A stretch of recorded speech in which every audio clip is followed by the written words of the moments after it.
It's the American Conference Preview Show. We're here with Jacob Mandaford. I'm Bryan Portica, and we are here to talk all things American Athletic Conference. We are so excited to be doing this space on X and also this show for you on YouTube, Spotify, wherever your podcasts are found. We're going to go through a preview of the American Athletic Conference and really talk about all the teams and kind of predict what we think the layout of the landscape for the league is going to be, who is going to make that conference championship game. Obviously, as you know, this is one of those conferences where the top team gets to host the conference championship game, and it's the American Athletic Conference for years has been the top group of six conference throughout the college football playoff era, really since the Big East fell apart a couple years ago. And really excited to talk about it today. Jacob, how you feeling?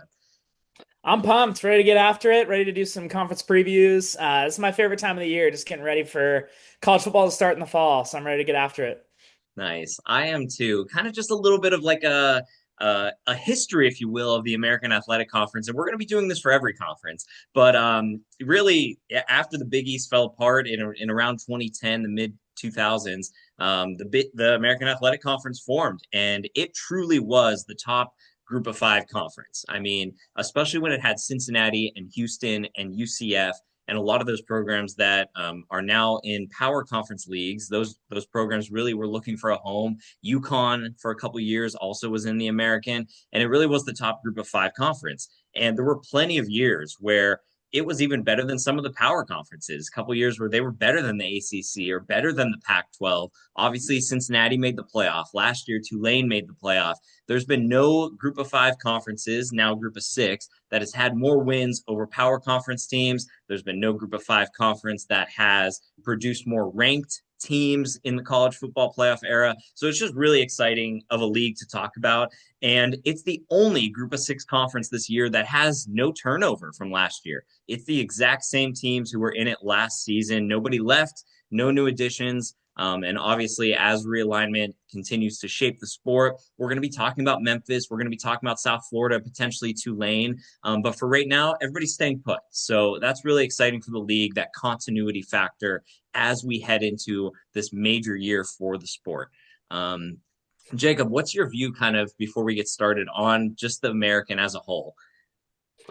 Yeah, I definitely miss the days where you had your Cincinnati's of the world and your Houston's of the world. And one of my favorite I guess memories of the American Conference, it was watching Houston with that Dana Holgerson offense with Greg Ward Jr. at quarterback. Like that guy was Kyler Murray before there was Kyler Murray, like sprinting all over the field, um, almost an air raid as well. Houston was in that top 25. Temple also was a great team as well. Obviously thinking about like Matt Rule, thinking about PJ Walker as well. A lot of just great quarterbacks come out of the American Conference. So yeah, I mean, I'm just excited to kind of preview all these different teams. I think there's going to be some, obviously there's a lot of change in the American Conference with players coming in and out, new coaches as well. Thinking about your North Texases of the world, Eric Morris and Drew Mestamaker leaving, going to Oklahoma State. So they're kind of reloading with everything. But lots of good teams as always. Curious to see if any of these teams will make the playoff this year. Yeah, I'm really curious too. As we know, a little bit of a shift for the college football playoff makeup going into this year is that it's no longer the top five conference champions, which obviously resulted in Tulane and James Madison getting in last year. It's now the four power conference winners. So no matter where they stand in the rankings, and then the highest rated group of five team. So that could be a team that doesn't win their conference. It could be, let's say, Memphis, for instance, has a really good season, loses in the conference championship game. If they're still the highest ranked American Athletic Conference team, they will make the playoff. So that's kind of the big difference going into this year that we should be talking about as well as we discuss this. But we're going to really jump right into it. I'm really excited to get started with everybody as we preview the American Athletic Conference. We're going to go through team by team, discuss wins, discuss losses, returning production, and really what that looks like going into the season. So really want to start with Army. Last season, when we talk about Army, Jeff Monken's team, he's one of the longest tenured coaches in college football at this point. at any one school. Army didn't have like a bad season last year by any means. 500 in the league, 7-6 overall. Obviously, the big thing is you want to get that win over Navy. That matters more than anything, and it definitely does matter more than a conference championship. I'm just going to say it, at least for Army and Navy. So, kind of looking at Army, what do we think the outlook is going into this season? Opening up against Bryant, then they got South Florida. Man, I'm curious about this Army team. I feel like the Armies and the Navies of the world are always really solid. Army typically is in the top 20, top 25, if not. And so there's always contention for them. They're always seem to be in a bowl game, things like that. I'm really curious to see. I love quarterbacks, and so I'm really curious to see what Cale Helms can do this year. Obviously, rushing for 1,200 yards last year. That was first among all FBS quarterbacks, 16th nationally among all players in a breakout year that he had. So this is like 16th nationally among, running backs, quarterbacks, all of those things. So I'm really interested to see what he can do on the ground. Obviously, Army runs a lot of those. Triple option options. They pass the ball a little bit, but a lot more of the rushing attack as well. So curious what their defense can do as well this year as they play a lot of these American conference foes. Yeah, absolutely. They're returning a decent amount of production on the offensive side of the ball that you mentioned. And is my spreadsheet still the thing showing up right now for us? All Yep, right, cool, cool, cool. Love that. I mean, they open up against Bryant. I'm pretty much going to give most teams the benefit of the doubt that's against great. FCS opponents. I know Army. They didn't they lose to Tarleton State last year? Was that last year? Yeah. Oh, well, I'm gonna, yeah. yeah, but You're gonna have Tarleton, some of those slip ups. That's just how it right? goes. Yeah, but Tarleton, they were a playoff team in the FCS last year. They were. Bryant, nah, they are not. So I'm going to give them that win. South Florida, and you and I could kind of debate some of these as well, but South Florida, I think is just a more talented team year in and year out, especially lately, and especially under Brian Hartline. I mean, you're kind of getting a first year head coach against a guy with a lot of experience. We've seen USF's slip up in this situation before, but I think I'm on the USF side. What do you think? Yeah, this is going to be a really interesting one. Obviously, Brian Hartline coming in, first year head coach, wide receiver coach. And so interested to see what he can do as he kind of constructs this team. Michael Van Buren, I want to point out at quarterback. This is a guy that played at LSU, played in several games towards the end of the stretch last year as Garrett Nussmeier was hurt, not playing well, things like that. And so I really want to take a look at Van Buren this year and see what he can do. Obviously, coming in after Byron Brown was there, I thought Byron Brown could have been a Heisman contender last year. Obviously, their coach leaving, going to Auburn. And so those two going to Auburn, it'll be interesting to see. But yeah, really curious to see how that quarterback does, how the transfers that they bring in do, and how they continue to build that team. But I definitely think USF is going to beat Army in this one. Yeah, I think so too. And then you head into the bye week really early on in the year. But like Army and Navy, do they both have double byes this year? Anybody who's playing in week 0 and Army and Navy, they get 2 byes throughout the season.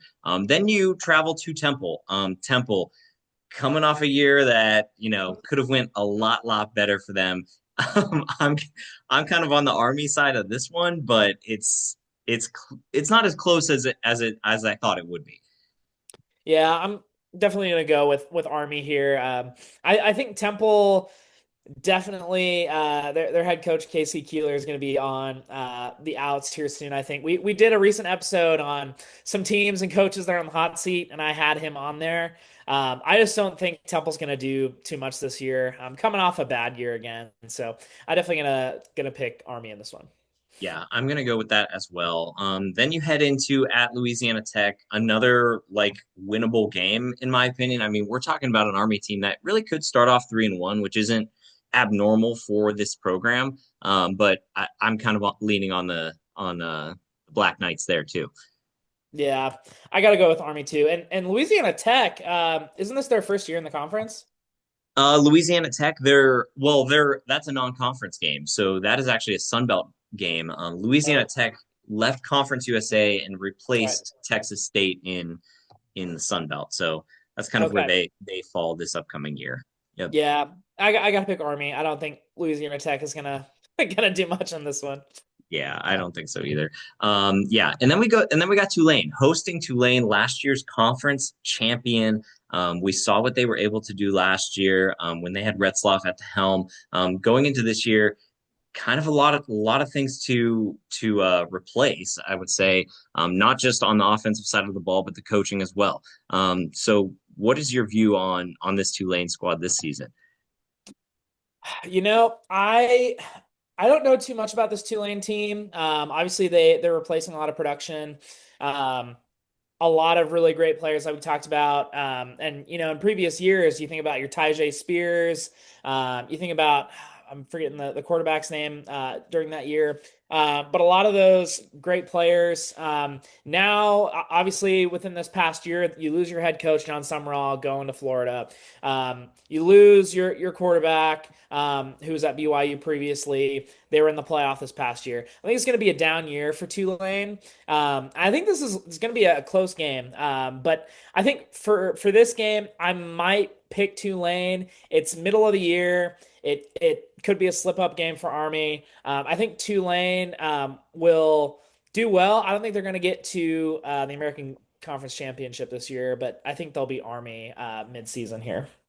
Yeah, yeah, I think so as well. And this is kind of, a test of what has been built over the past couple of years. They've been continuously a player really since the COVID year. And we saw them beat USC and Caleb Williams, the Heisman Trophy winner, in their Cotton Bowl, and they really never regressed after that. Obviously, didn't have the performance they wanted to against Ole Miss in the playoff last season, but Ole Miss, really strong team. So I'm with you. I'm giving this one to Tulane as well. So okay, then we got FAU. I mean, this is kind of a an interesting spot because I feel like you're coming, you're on the up and up, and then you're going to have that game against Tulane. This is one of those positions that could be tricky because for FAU they're coming off the bye. Not the strongest season for FAU like last season.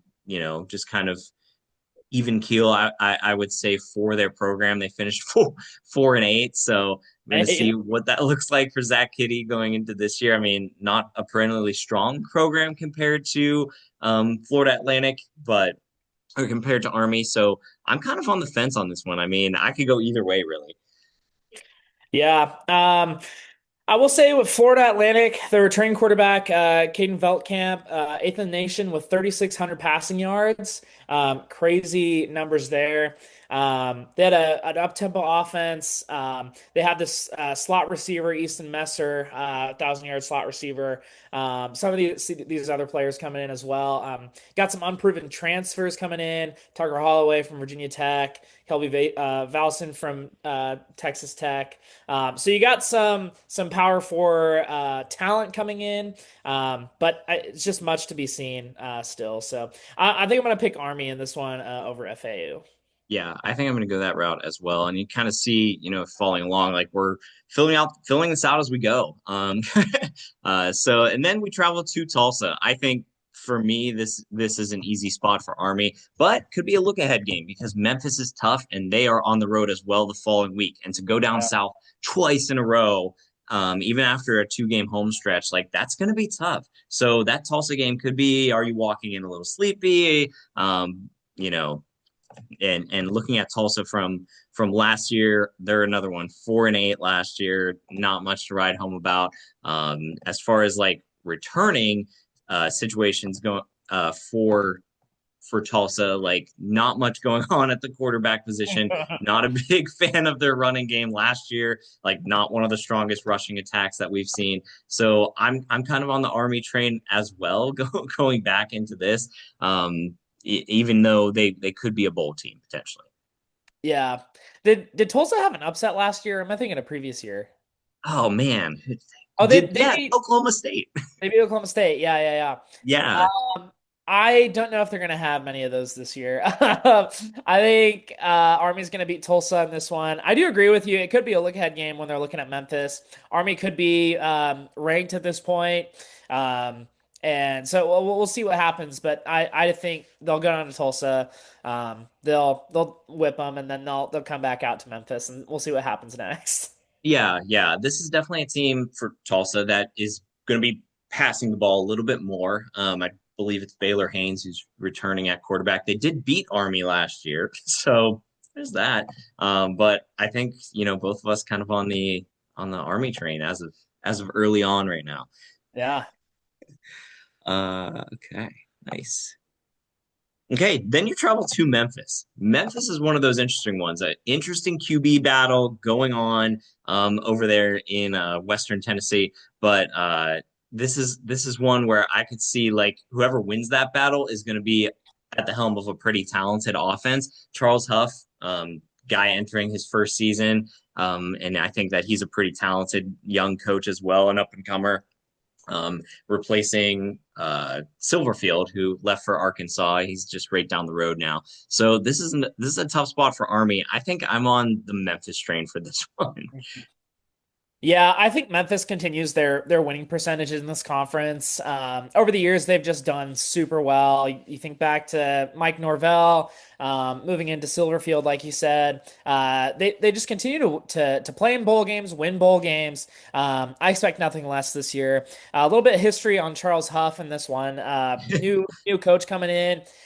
Used to coach at Alabama as an assistant with Nick Saban, so you've probably seen a few interviews with Charles Huff, kind of talking about the Saban years.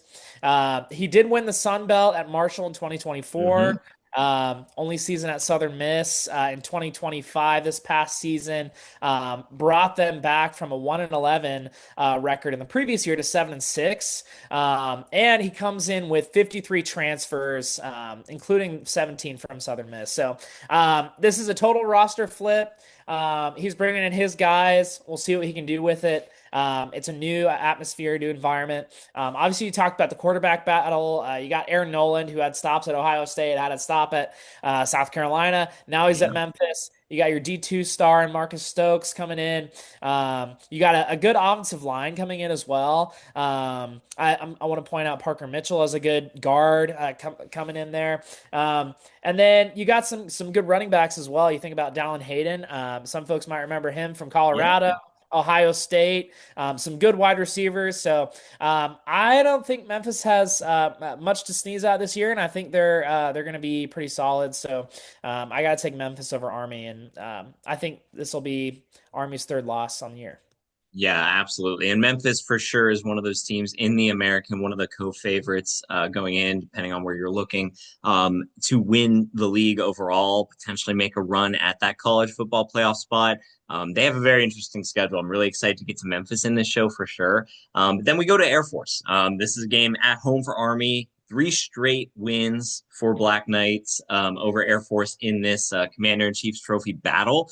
Air Force not returning a ton of production either. But Army coming off kind of a stronger season. For me, it's gonna kind of depend. How do you come back from those two road trips down south? Like, what's that gonna look like for you? But I'm gonna have to take Army in this one. But I'm curious what you think. Are you in the same boat? I'm in the same boat. Yeah, Yeah, put it in green. put it in green, make it green. Head over here. A rough sledding of Commander in Chief's trophies for Air Force as of late. For real. It's tough. Uh, Then you get the bye week and, closing out the American Conference regular season with hosting East Carolina and then traveling to Rice. Two teams that have provided to be tricky. Rice was tricky last season, but to kind of talk about that East Carolina game first, you do get them at home. So kind of a plus there.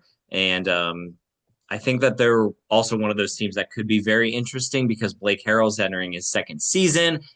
He's 14 over and 5 overall, doing pretty good in the win column so far, and sets the bar pretty high. Been able to compete pretty good against those power conference opponents as well. So got a couple interior all conference linemen returning, so that's pretty good. Anytime you could get that, especially in the American Conference, because those linemen, especially if they've been playing a couple years, they're going to get poached by those lower power conference teams. And then they bring in North Texas's offensive coordinator, Jordan Davis.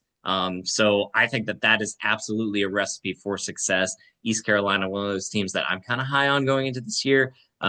So I'm kind of on that side of it, but curious, what do you think? Yeah, I think East Carolina's going to take this one. I definitely agree with you. I think Harrell's a great coach. I think he'll be poached here pretty soon by one of those Power Four schools is looking for a new head coach. He'll have another great year this year, like you said, 14-5 overall as the head man there. And when you think about the amount of players that he's been able to churn out that have gone out to these Power Four schools, you think about Caden Hauser going to Illinois this year, presumptive starting quarterback there with the Illini.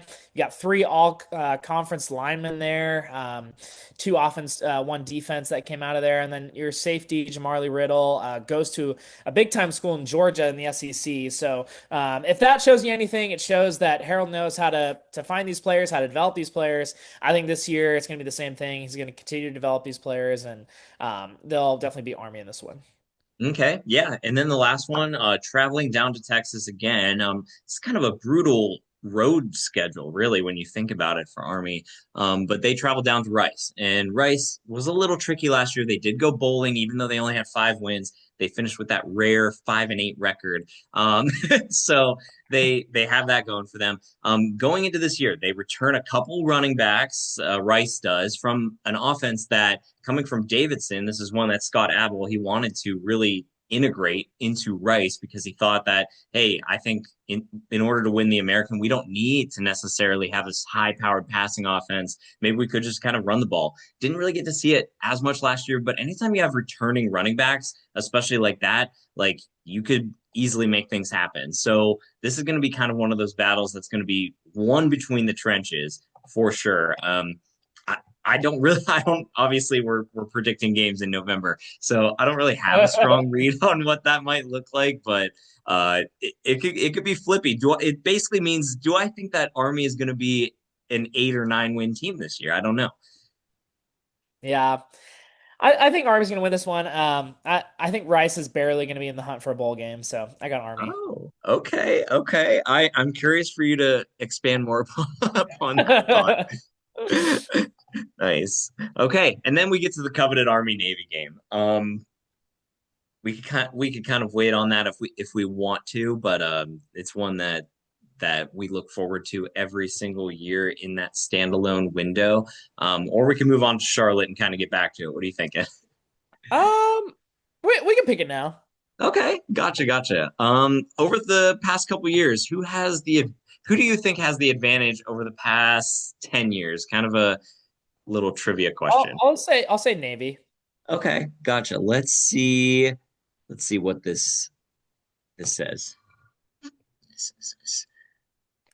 Okay, over the past 10 years, so since 2016, Army actually has the Army advantage. has. Okay, yeah, 6-4, but But look Navy at all has that navy blue since look at 2002. Like, are you seeing this too? yeah. Okay, nice, nice. I don't know why I thought it was just going to stay on the schedule play page. Dang, is that 13 straight wins? Like, Yeah, no, Navy was dominating. They that's were insane. dominating. Yeah, just crazy. Yeah, so kind of an even series as of late, 6-4 over 10 years, pretty good. Yeah. Yeah. I don't know. Wait, I so think I'm gonna pick. now it's the spreadsheet page though, right? Yeah, yeah, yeah. I thought it was just locked on this page. I don't know. Yeah, I don't know. We're chilling. No, I think I'm gonna pick Navy. I just think Navy has had stronger players over the years. Historically, they've been great, and I think it'll be a close game. I mean, battle of the field goals and the rushing attack, but I'm gonna pick Navy in this one. Nice. Okay, gotcha. I think it's gonna be uh man, I can go with you on that. Braxton Go. Woodson. I would love to go to the Army Navy game. That would be so sick. Well, then I could wear that that Navy Army scarf that we got. Oh yeah. Oh my gosh. What was that from again? Throwback. I don't know. I thought you got it for something, and then we were gonna do it as like a podcast giveaway, and I don't know. And then Or, you won. I won something. It was March Mad. I think it was a March Madness bracket or something. Oh, was it really? Yeah. Yeah, nobody beat you in it, even though a good amount of people joined, like 10 to 15 Yeah. people, I think. Yeah, just trying to grow the show. Gotta grow the show. Nice. Okay, so we'll head into Charlotte, coming off of not the best season for the 49ers. This is a team that last year was 0 and 8 in the conference, 1 and 11 overall, but Tim Albin's still there, still chugging along. So, what's your kind of viewpoint overall on the Charlotte 49ers as they enter in as one of the worst teams in FBS in terms of SB plus going into this year? Dude, I don't have much to say about Charlotte. I honestly like I never watched their games and I'm sorry, Charlotte, don't get mad at me. And they're just like I just don't know much about them. And I know that they've historically been not the greatest. So I feel like a lot of these games will be pretty easy for us to pick. They might Yeah, have an upset too, but is it an upset over the Citadel? I don't know. Uh I mean, yeah. I don't know, like App State, I mean, Hmm, that's a away game. I gotta pick App State. yeah, Uh, I got Louisiana, like, yeah. That's that's tough. That's tough. We'll give those wins up. yeah, Um, yeah, Louisiana. Get a couple early wins. Yeah. Then we got App State. Well, yeah, a couple teams from there. We go. I Yeah. So know not the best. they'll lose to Memphis. Yeah. They'll, I don't know about North Texas. Yeah. Mm, North Texas will be interesting this year because really don't know what they got coming in. So just got poached, like, yeah. all their talent. Yeah. Probably an L at Temple.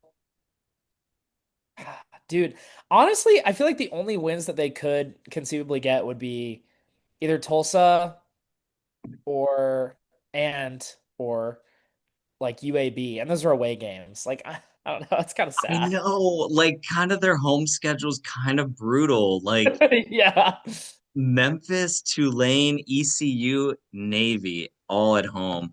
I I'm not even gonna give them the Temple win. I can't see it. Yeah, I don't know where Two and I don't know 10. where Here the we wins. come. Yeah, where's the second win at? Is there a second win on this schedule? I think maybe Tulsa, Okay, okay, I could get behind that. I could get behind that. Yeah, but then and everybody else. everything else is just, whoo, yeah. Sorry, That's Charlotte. Yeah, so we got Army finishing 7-5.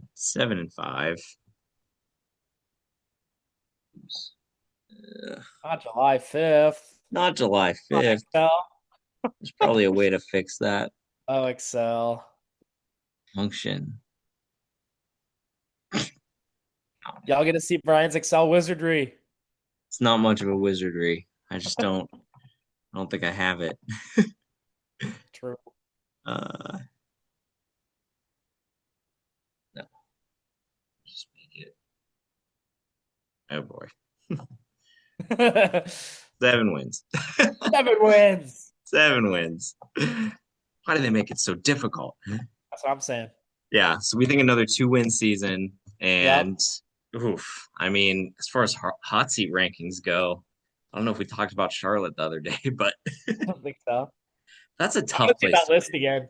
Yeah, I know. I need to post that. That's a tough place to win. That is. Yeah, that's just Especially when you have like North Carolina, NC State. There's so many schools there. Like, I don't know. yeah. I don't know. That's a tough one. 2-10, and then 1-7 in the league. Yeah. Mm, mm. Okay, East Carolina opening up the season at Bama. I wasn't aware of this. Yeah. I think Yeah. that's um, No. I am curious who Alabama's quarterback's gonna be. I'm hearing a lot of Keelan Russell, but I'm Yeah. hearing he's the more talented option, Yeah. More of a dual but threat type. yeah, more the dual threat type, which Kalen DeBoer offense has traditionally been what he's gone with. It felt a little Ty Simpson was good last year, but it didn't feel like it was a Kalen DeBoer offense. It kind of felt Uh-huh. like a Ty Simpson offense, where at least when I was watching Michael Penix at Washington, I was like, that to me feels like a Kalen DeBoer offense. Yeah. Like, it still very much revolves around the quarterback, but he's allowed to get out of the pocket, like incorporate a lot more running, and that was just not part of Bama last year. Um, but I still think they get this win, and this is an important game for ECU. If you keep it close, I mean, Yeah. Show you a yeah, little something.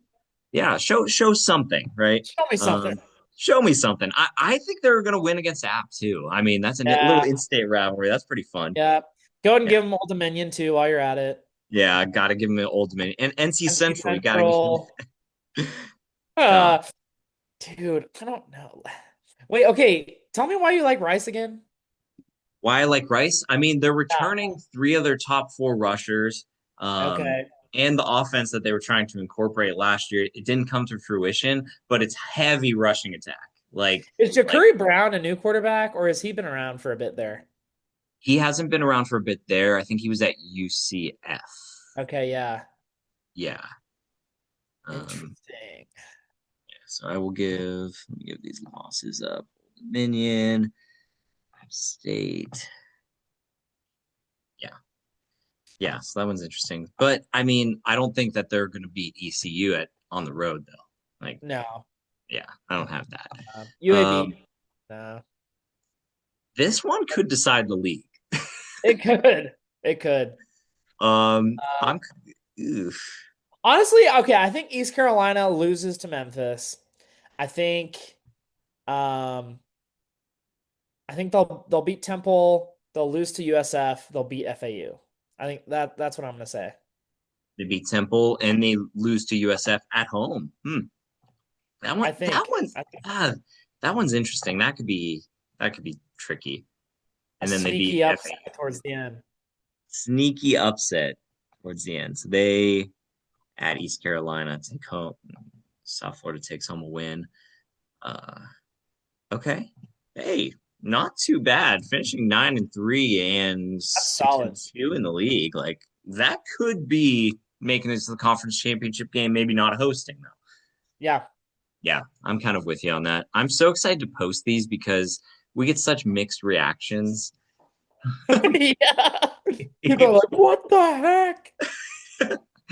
As if we have any clout behind us right Yeah. Like we're not John Pate or, now.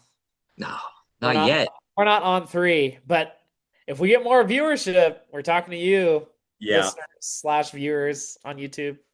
Yep. Come into the comment section. We will definitely take your question. Yeah. Yellow Lab 12, where you at? Where are you at? Like, Dragon Slayer 14. all right. So let me give everybody these ECU losses. East Carolina. East Carolina. Where are all the teams? Bang. Bang, bang, bang. Dang. Oklahoma's up 2-0 on North Carolina Oh, in the top College of World the Series third. update. Yup. Dang. Who you rooting for? I don't North Carolina's never won, so I'm rooting for them. Oklahoma won in, I believe, 1994 was their last time, and they were just there in 2022. North Carolina's usually there, but they don't really advance very far, so it'd be cool to see them win. Did they make it to the finals a few years ago and lose to Oregon State? I think Or was so, that? yeah. Oh, okay. Yeah. I love the Oregon State team. Love a good Beavers squad. We have a Yup, Pac-12 episode coming up in a yup. week or two here. So Nick Madrigal, you got Adley Rutschman, you got Trevor Larnach. Like that was my team. they should make a video game for that. Yeah. ACA called But baseball. Going over to the Owls. Three Owl teams in the American, FAU, Temple, and Rice. But we're talking about the one in Florida. and we're talking about the one in Boca Raton. They travel to Florida, a very talented new coach, John Summerall team. I think that this is going to be a beatdown. I think Florida wipes the floor with them. Yep, I agree. Yeah, ugh, that's going to be I'm interested to that's see what Aaron Philo can do at quarterback. so. Is it confirmed? Like he's the guy? Like That's what I've heard. I've heard in camp that like that's where it's heading. I don't know if it's confirmed that like he's starting, but it seems like he has the edge. nice, nice. Do you see I have the standings pulled up from last year. You don't see that though, right? Yeah, just see the schedule. I Yeah. love it. That's perfect. Yeah, Florida Atlantic last year, 3-5. They were one of the 4-8 teams that we talked about overall. But Zach Kitty entering his second season, 95th in SP Plus going into this year. So that's not too bad, especially for a group of six team, but not exactly where you want to be if you want to kind of go bowling in that league. Um, so very interesting team. So we're talking about an offense that high powered passing attack. Like that is kind of how they operated. That's how FAU kind of operates, and I think that's the right case to go in the American.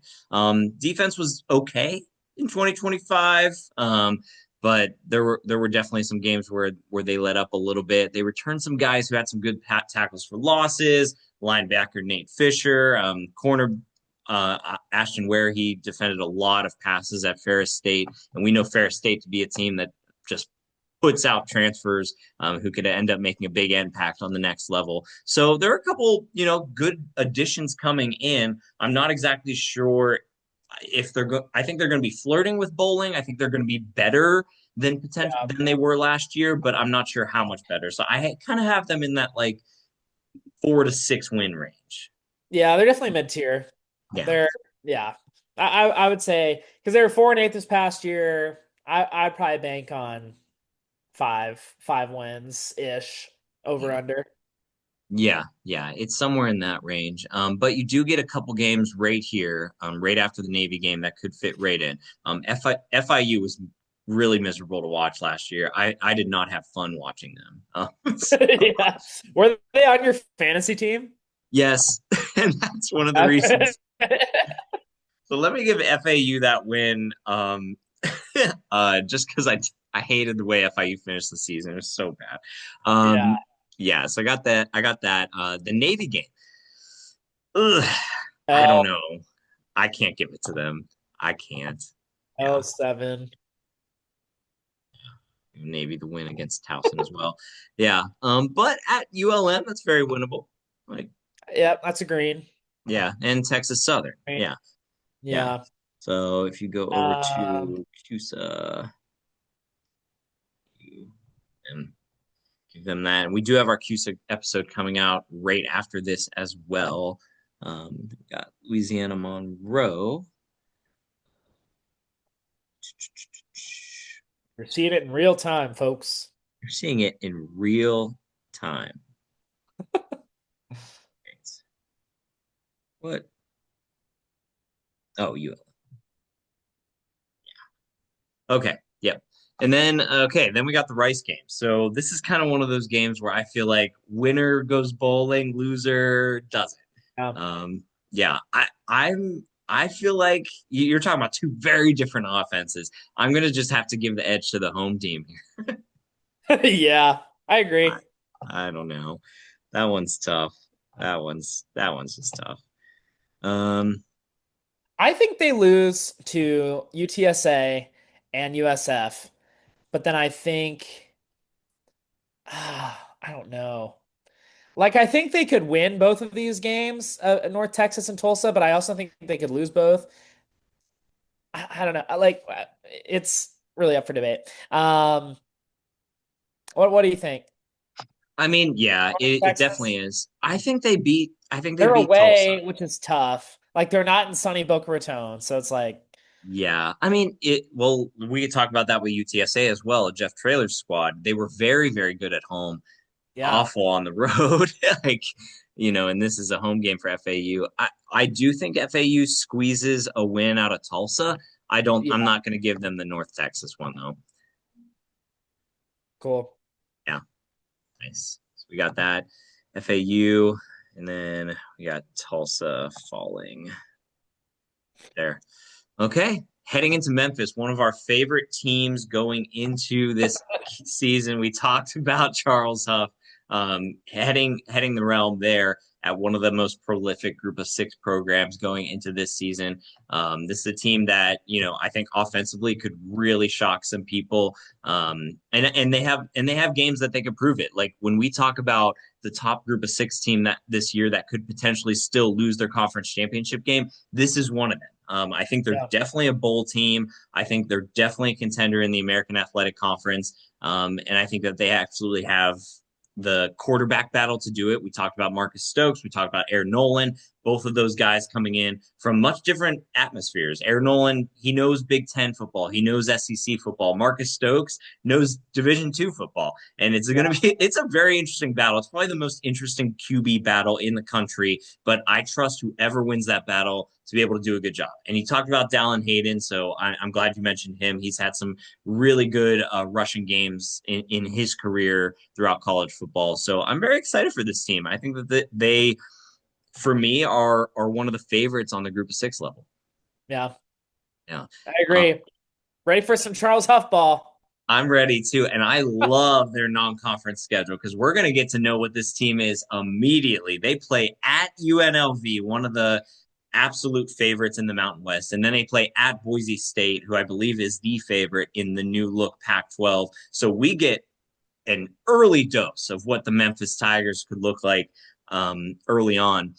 I'm going to say, Memphis and UNLV, both with new quarterbacks, because we know Calandra is going to your Cornhuskers. Uh, So this game's on the road. This one's going to tell a lot about both programs and both conferences. yeah, and they're also both teams that like you don't know too much about because, like you said, all these players left transferring, um, and just a lot of turnover across the board. So, like you said, we're just gonna know who they are in this game. It's at UNLV. It's in Vegas. Could be some distractions down there for the Memphis players, like we'll see. I don't know. I feel like I I might have to pick UNLV just because they're at home and they're the Mountain West favorite. And they got Dan Mullen at Yeah. calling the plays. But like we said, like Memphis has a lot of games that they can make up ground, so it's okay if they drop the first game. Yeah, I think so too. And I think you're going to still be plugging in a new quarterback, of course. Easier to do that at home than on the road. Week Yeah. zero game, it's going to be popping. A lot of eyeballs going to be on this one. This is probably one of the most exciting week zero games we have going into this year, if not the game. Yeah. Then you return Arkansas State. I think that that's absolutely a win. Yep. Yep. It's over there. Yep. And then to Boise. This is a wild schedule. Who made this? Dude, I don't know. Oh, Yeah, I think Boise State's gonna take this one. yeah, I think so too. Mad I Dog's mean, still there. Mad Dog's still there. This is a quarterback who has playoff experience. This is a team that still won the Mountain West last year, even though they weren't supposed to. Not as good, took a step back rushing, but overall still have prolific talent, good offensive linemen returning production, not across the board, but some really talented players coming back. And So they're gonna Boise have a stable in that running back room too. Like they always have good running backs. Yep, yep, absolutely. So that's absolutely going to be a must-watch game. So we we gave them both losses. Sorry, Yep. UNLV. That's a win. You got that new look Pac-12. Yep. Yep. But then I think, man, it's home Uh, sledding after that. UT Martin, uh, UAB at Tulane. I think they'll take that one. I think they're going on the road, beat Tulane. Yeah. Yeah, I think so too. And Tulane's going to be coming off an away game at Army. You never like that spot. Those games work Yikes. you to death. Tough Those sled. games, those are tough. And after the bye week, you travel to USF. USF coming off of an away trip to East Carolina. They're in their 3 game stretch after their bye. Yeah. I'm gonna give Uh, USF the edge here. I mean, not, or I mean, I'm sorry. I'm gonna give Memphis the edge here, slightly. so Yeah. I think Um, Memphis will win I think they'll lose. I don't know. I think they'll lose to Navy because it's at Navy. It's going to be a slugfest, and then they'll beat Temple to end the year. So, I mean, I don't know. What do you think? Like 10-2, 9-3, like I like this spot for Navy because it's right after the bye. It's at right. home. Um, and you could catch Memphis sleeping. You're not going to be thinking necessarily yet about the Army game. Like Navy, their sleepy time spot is at Charlotte, so I think that they're going to be able to coast that one. So I think that this is a game that they could absolutely win. But I do think that they come back and beat Temple at home. Yeah. Yeah. So we're talking about a team that finishes 9-3, but 7-1 in the league. All Whew. right. Love that. And this is a team right here that finishes 5-7 in FAU. One, two, two, ooh, only two wins. Dang. Yikes. Yikes. Yikes. Then we get to Navy, who we've already chalked up 4 wins to. Let's go. See how this adds up like this? Crazy. Okay, Notre Dame, they're going to lose, I think. Yeah. They got CJ Carr, Heisman Trophy contender. Like, Yeah. Yeah. uh, And Notre Dame's coming off their bye. yeah, yeah, And that's an that's the sixth straight game for Navy. Notre Dame's coming off. L. I think we can say that Charlotte's going to be a win for Navy. Yeah, I Uh, think so too. Temple's going to be a win for Navy. They'll bounce back after Notre Dame. Um, I think UAB Air Force are going to be wins. I think for me, UTSA might be a slip up game for Navy. Yeah, At especially on the road. UTSA. Yep. So I think that's going to be a loss for Navy. But then I think they could win the other two of their games. Yeah, I think so too. So kind of going over to yeah, so the Commander in Chief's trophy not going to Air Force in our book For this another year. year. uh I wonder how many years they've gone without that. Like, yeah, I don't know. because wasn't Air Force? I thought there was a year where they were actually really good. Like, didn't they have a good quarterback one year? Yeah, I think so. Yeah. I have Oh, to go back and look at that. They had a good triple option. Dang. Navy, Army, Air Force. yeah, so do we think okay, so do we think that Navy's also going to take the North Texas game too? I mean, it is so hard to predict right now, of course. Yeah, I think so. I think they're going to Okay. finish 10-2. Wow. Wow. 10-2. And do we think this is a potential playoff team? I don't know. Braxton Woodson, we got a potential dark horse Heisman coming in this year after Blake Horvath. Dang. I mean, Blake Horvath was great. That offense always works. I mean, Yeah. yeah, and they were scoring a lot more than they were in the years past. So 10-2, 7-1 in the league, the only conference loss being at UTSA. And one, two, three. Wow. So one thing that's interesting though is that in this scenario, is that Navy sitting at 7-1, they'd probably be playing in the championship of the American Conference the Mm, week before the Army game. dang. Yeah. Yeah, against Memphis, who they would have beaten already. I love it. Well, Well, we'll see. we'll see. CFBT. That's how CFBT sees it. That's how we see it, folks. Yeah, you're seeing this live. Seeing all the cookies get made. North Texas traveling to Indiana. I'm gonna chalk that up as a loss. Yeah. And Yep. hosting UNLV, I think that's also a tricky spot too. Yeah. Um, fair to goose. I'm curious about Texas State. Yeah, that's a team that they've only gone bowling, I believe, one time in their history, which Wow. is yeah, pretty rough.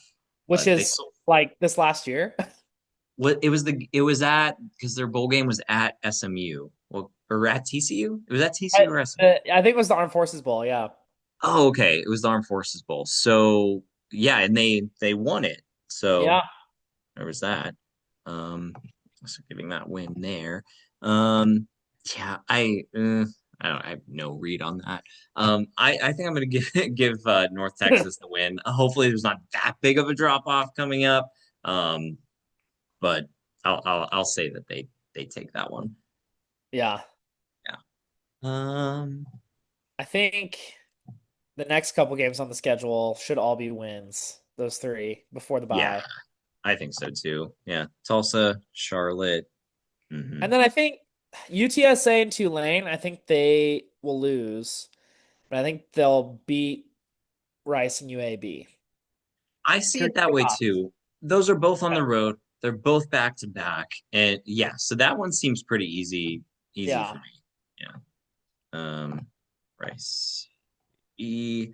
Yeah. So yeah, for Rice, we got them losing at North Texas, and we I got love projecting these games. It's just like it's so easy for us, just kind of like, you're gonna win, you're gonna lose that game. Like, but there's so much more that goes into it. Like, we're not playing, we're not suiting up. Like, no, yeah, we're doing the easy stuff here. yeah.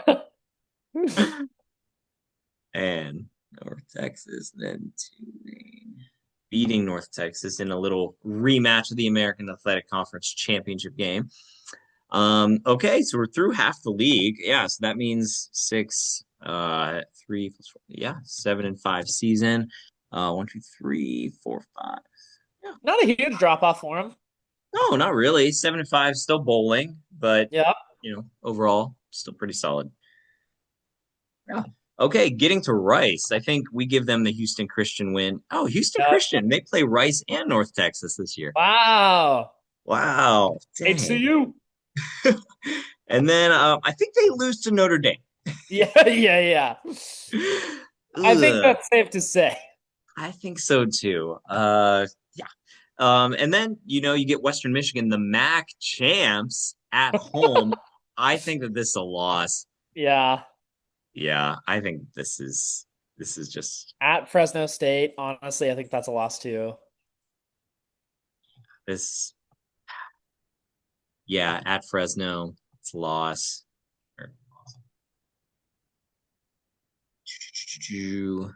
Yeah. Oh, Fresno's in the pack. Wow. Yeah, all those state schools. So interesting. Yeah. Um, okay. Now we get to an interesting run. Rice, UTSA, right down the road from each other. Kind of before we get into the rest of the schedule, what's kind of like your outlook? Yeah, I know you're not very, very high on Rice necessarily this year. But what about like a UTSA? Like, how do we feel like going I always in? feel like UTSA has a lot of potential. And they're bringing back Owen McCown again this year.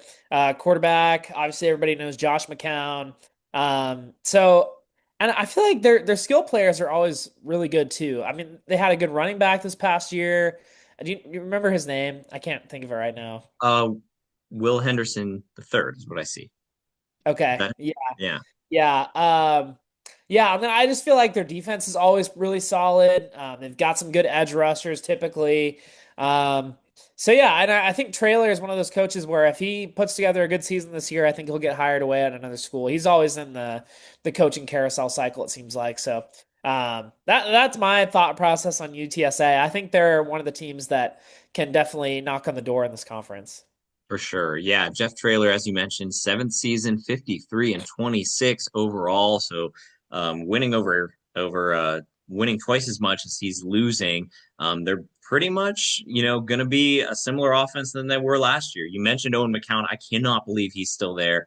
We Yeah. talked about Will Henderson the third, good running back as well. They return two of their top receivers from last year and a couple offensive linemen, and that absolutely is a strength when you're talking about the American, especially with all these teams around them that have gotten coached. So UTSA, a team that I think Rice falls to this season as well. I do think they would get the win at Tulsa though, or at home against Tulsa. Yeah. Oh Yeah, yeah, yeah. for sure. Um, and then, oof, Oh, Tulane, I was thinking of Robert Henry Jr., but then Robert Henry Jr. he was taken in the draft. But Oh, he was like top of the league. What did he have in rushing yards? one 1045 or something. So he was like near the top of I feel like the league in rushing. And then you think back to Sincere McCormick, that was another running back that they had that was really good too. Oh So yeah. Hmm. yeah, Yep. a lot of good rushers there.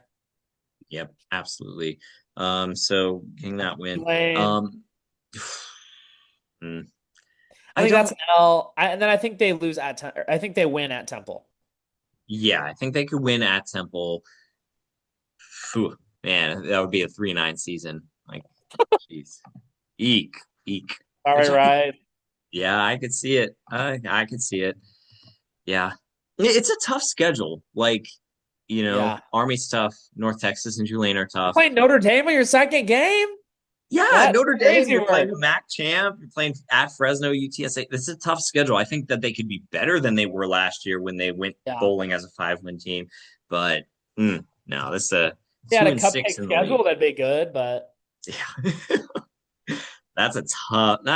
Probably the toughest schedule in the league. Man, yeah. not many American teams are playing two college football playoff teams. So, all No. right. Then we head over to UAB. Obviously L. new coach there at Illinois. I don't think that's.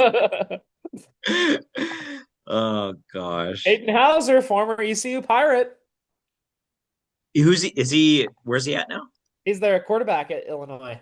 Oh, okay, okay. Yup. And Big Ten preview show is going to be a blast. It's gonna go crazy. I do think that they could win that game at ULM though. Yeah. Yeah, I think that that's a win. Um, mm, mm.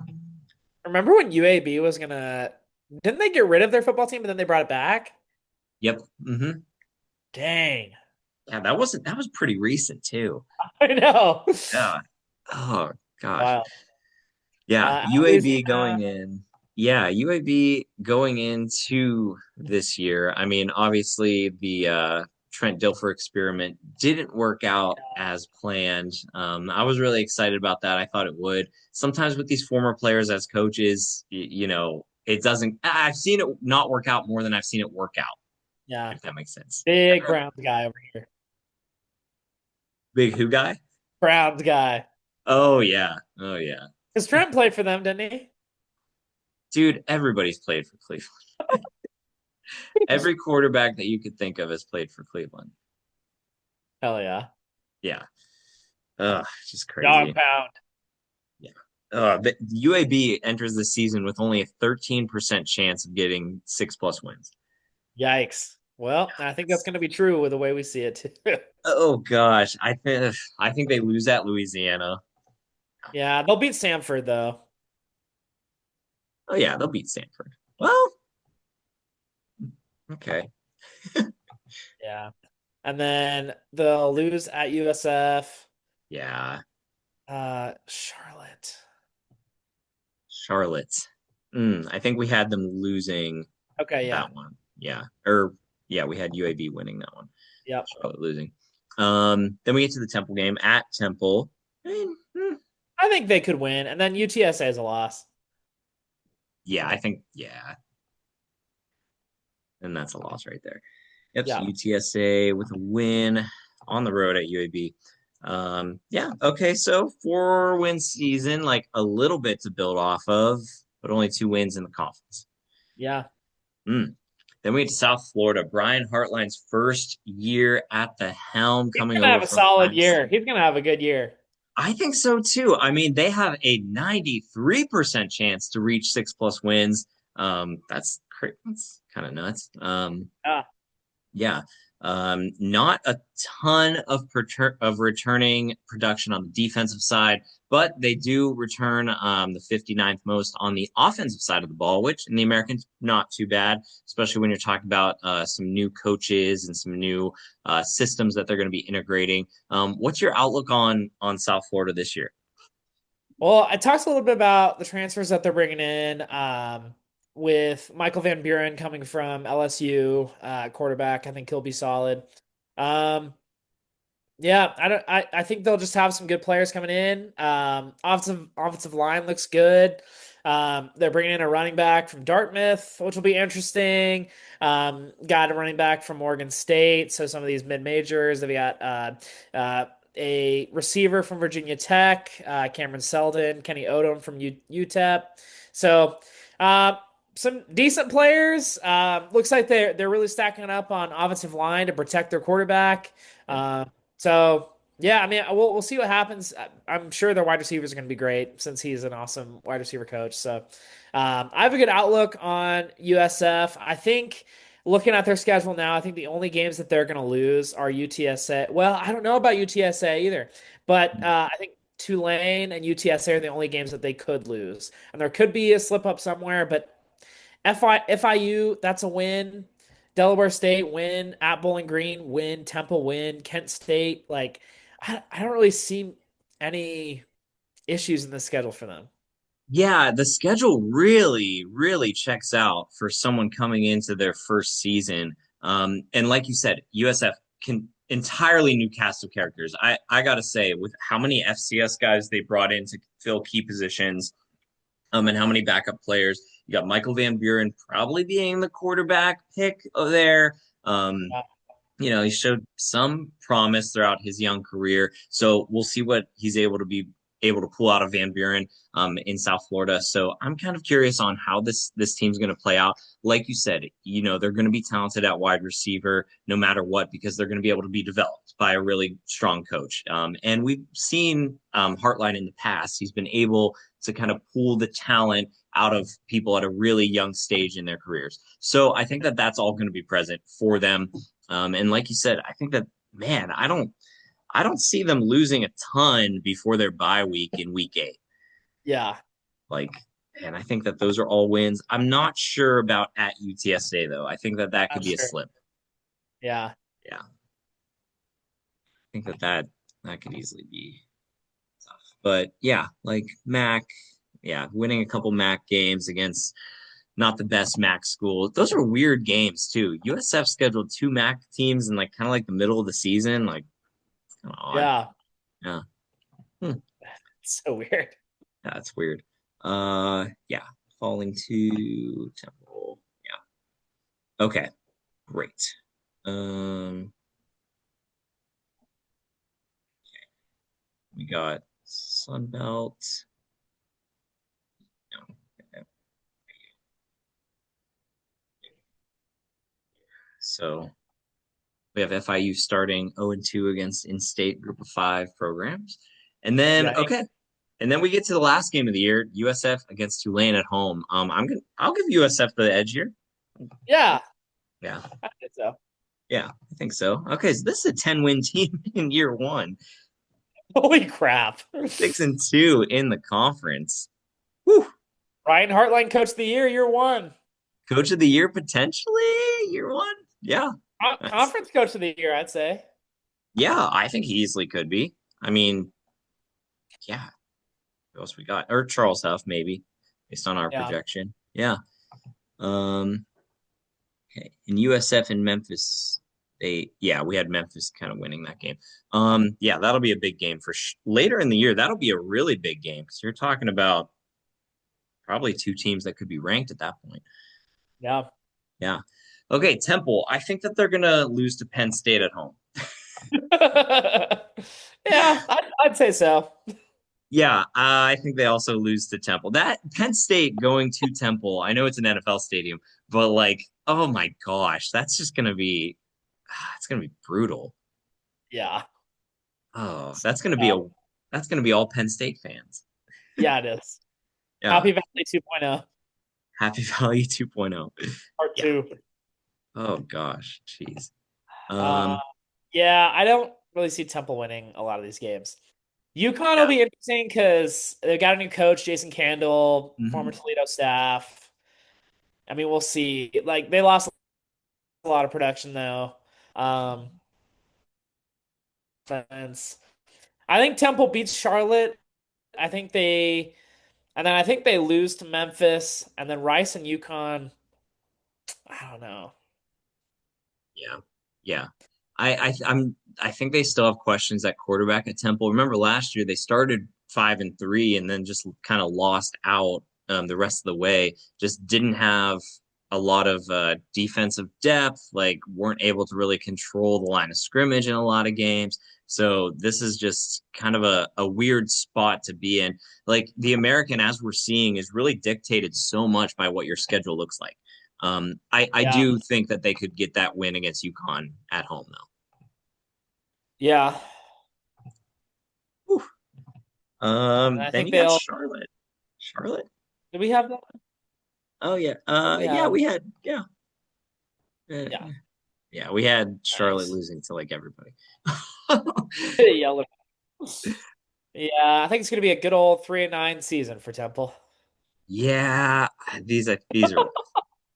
These are losses. Yeah. Hmm. Yeah. Okay. Yep. Okay. Dang, three more teams. 3-9, 1-7 in the league. Whew, that's tough. Yeah, three more teams to go. Man, this is a I kind of forgot marathon. how much go. I kind of forgot how much goes into this. This is a freaking marathon. We're gonna have to push CUSA back.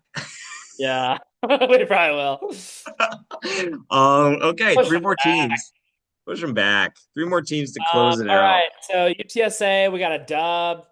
We against got UT Rio another Grande dub. Valley. We got an L against UT Austin. We got an Colorado State. First year of Jim Mora ball. Dang. I think Hmm. Colorado State's going to be good. You think? I think they're going to be solid, but I think UTSA will beat them. Um, Yeah, and I think so then too. I think UTSA will. Hmm, I want to say they'll lose to Tulane, but then I think they can win the rest of their games. I think so too. I think the schedule really plays out pretty nicely for them. Like, as you're playing a lot of these coaches that are new, like North Texas and Tulane both have new coaches. I don't think the Texas State game is necessarily tough. At Texas, obviously, that's very, very difficult. Yeah. But your road games are so close. At Tech, San Marcos, at Rice, Tulane's not Yeah. a far drive at all. This is a very That's forgiving road yeah. schedule. Yeah. Not a lot of Gosh, travel.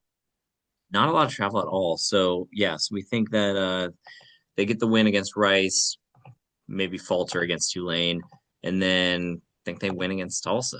Yep.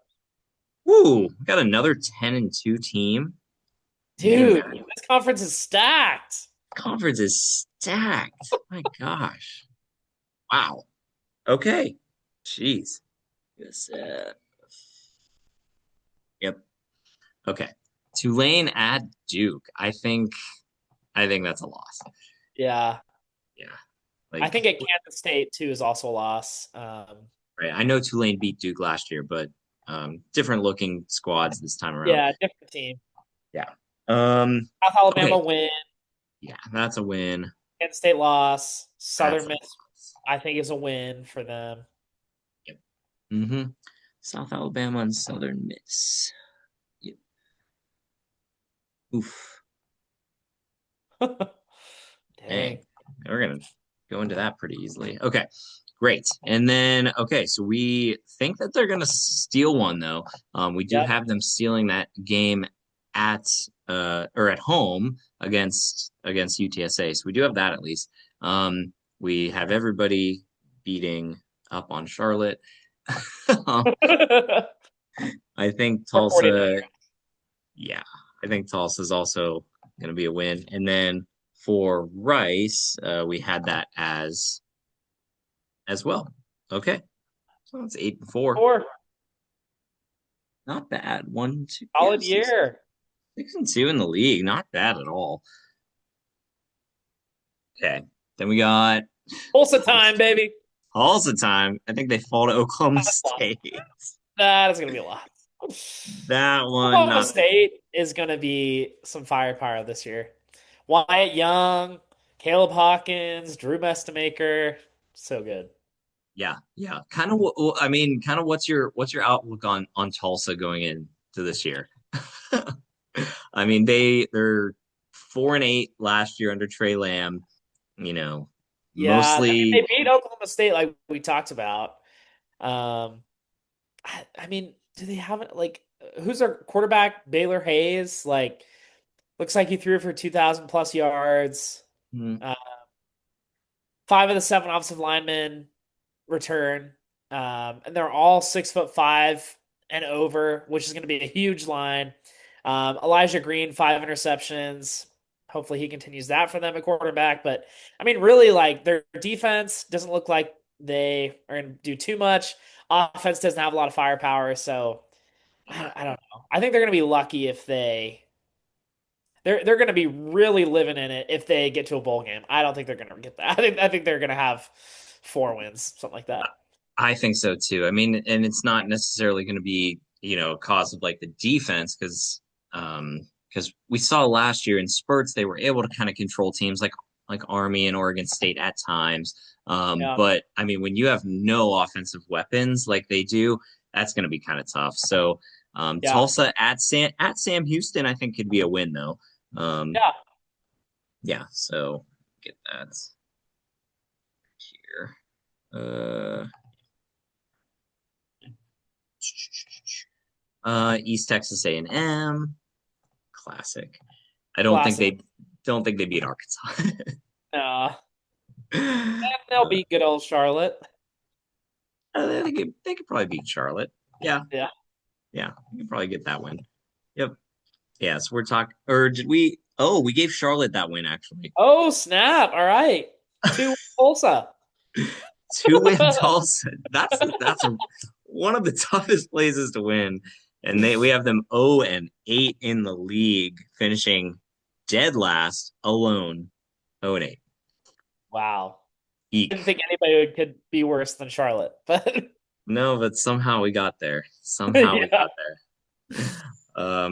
Okay, so who make we don't have to predict the championship today, but we do have a kind of a three-way tie going on between Memphis, Navy, and UTSA. Um, Fun. Navy does have tiebreaker over UTSA in our scenario based on the head-to-head, and then I mean, I think, yeah, because and then Memphis would have tiebreaker over Navy, but they don't play UTSA. So I think in this scenario, UTSA gets left out. I think, Yeah.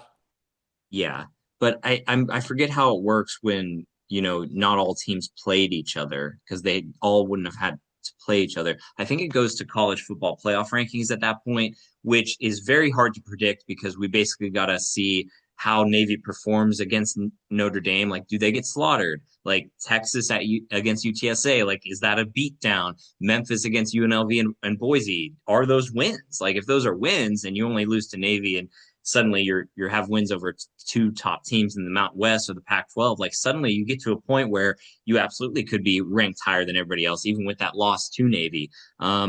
So that's going to be a tough one to kind of debate later in the season as we Yeah. talk about these multiple 10-win American Conference teams. Jeez. Woo! Wow. Easy for the American. We cracked this out. Yeah, we did. It was a marathon. That was a marathon. Wow. Oh my gosh. How we feeling? I'm feeling great. Got I the mean, picks in? we got the picks in. We'll have graphics going out this summer. I'm looking forward to all the players to be able to put this on bulletin board material, especially in Charlotte, North Carolina. Yeah. Um, Yeah. Those coaches are gonna come after us on X. Like, yeah, they're gonna come after us. Yeah, tight ends coach at Kennesaw. I can't wait for that. But this was great. uh, Anything kind of closing thoughts for the American? no, I mean, it's going to be a competitive year. Memphis will be an interesting one to see. A lot of just turnover within this conference. It honestly, it kind of makes me sad with college football because a lot of these conferences that are lower tier than your Big Tens and your SECs and even your Big 12s, like they just pluck all of these great players from these schools and these conferences, and so. It'll be fun to see like some of these players. Hopefully, they can kind of come out of the woodwork, show what they can do. Like players like Aaron Noland and Marcus Stokes. Like you don't see much of them until they get to a Memphis type school, and then they just burst onto the scene. So I hope that happens. UTSA, Owen McCown, Hopefully he continues his dominance. He obviously, I think he had a down year this past year, but I think he can come back and bring him back there. And then, like we said, Navy should be a solid year for them. No Blake Horvath this year, but I'm curious to see what they do. So I like our top three. And sorry, Air Force, you're losing the Commander in Chief battle again. Yeah, we have that. We have that kind of all situated already. Yeah, the Americans going to be tough. A lot of new coaches, as you mentioned, a lot of new faces. So it's really going to be a lot of those experienced teams and those good coaches who are coming in. Can they lift up those programs? Can they make sure that those players that they're bringing in from the D2 level, from the FCS level, like you mentioned, like are they going to step up into the zone and really be able to provide an opportunity to potentially make a run at the college football playoff? But it's going to be a competitive league. I still have it as the top group of six league going into this year specifically. So I'm really excited for it. Yeah. Yeah. Hey, I got to do some product placement real quick. Check out our merch. CFB Tradition, baby. Sick logo. If y'all want this merch, you can't have it. But you can have it if you get in the comments, if you get on X, if you join. Like as we keep doing these previews, if you demand this merch, we will make it for you. We will You make it happen. That gotta make your logo. voice heard. Yeah, you got to make your voice heard. That logo straight from the Jacob Vanderford vault. He's straight from the Canva Pro. Like, It's great. Well, that's yeah. our American Athletic Conference preview show. We were so excited to go along with this journey with you the rest of the summer. For Jacob Vanderford, I'm Bryan Partika, College Football Tradition.